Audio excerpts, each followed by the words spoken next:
ভোরের নরম আলোয় ঘরটিতে দিনের শুরু হয় আল্লাহর স্মরণ দিয়ে, শান্তি আর বরকতের আশায়। নামাজ শেষে দোয়ার সময় প্রতিটি হৃদয় এক সুতোয় বাঁধা, কৃতজ্ঞতা আর ভরসায়।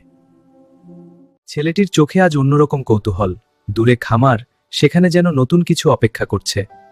মায়ের চোখে মমতা, মেয়ের চোখে শিশুসুলভ আনন্দ, পরিবার মানেই এমন নীরব ভালোবাসা। বাবা বলেন না বেশি কথা, তার কাজেই প্রকাশ পায় দায়িত্ব। চলো, ফজরের পরের কাজ আল্লাহ পছন্দ করেন। খামারে পৌঁছে সবার চোখ যায় গাভীর দিকে, কিছু একটা ঘটতে চলেছে। দাদির অভিজ্ঞ চোখে ভয় নেই, আছে ভরসা। আজ আল্লাহ নতুন নেয়ামত দিতে পারেন।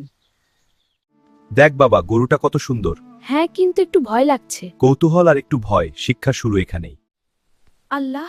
মা দোয়া পড়েন, কারণ মমতার সাথে দোয়া মিললে শান্তি নেমে আসে।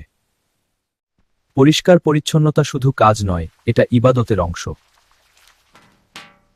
অপেক্ষার মুহূর্ত, যেখানে ধৈর্যই সবচেয়ে বড় শক্তি।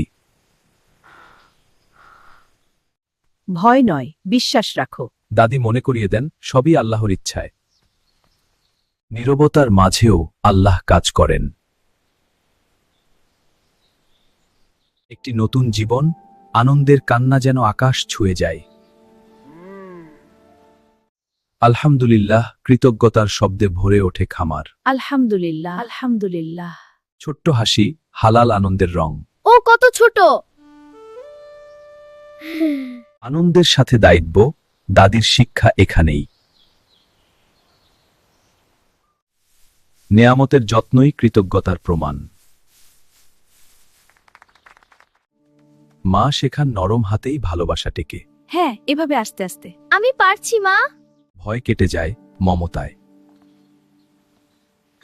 তুই কি সুন্দর! হাসিও যখন হালাল, তখন তার হৃদয় খুলে দেয়। হালকা মজা, কিন্তু শেখার জায়গা। একসাথে থাকলেই বরকত বাড়ে। খেয়াল রাখলে কাজ সুন্দর হয়। শাসন নয়, স্নেহের পরামর্শ। দায়িত্ব নেওয়ার শুরু আজ থেকেই। আমি প্রতিদিন দেখব। নেয়ামতের কদর করলে আল্লাহ আরও দেন।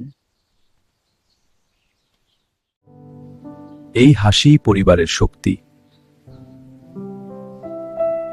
দিন বাড়ে, আলো বাড়ে, বরকত বাড়ে। হালাল রুজি আর রহমতের জন্য আবারও দোয়া। আল্লাহ যে নিয়ামত দেন, তা যত্ন, কৃতজ্ঞতা আর দায়িত্বে রক্ষা করাই হলো প্রকৃত শিক্ষা।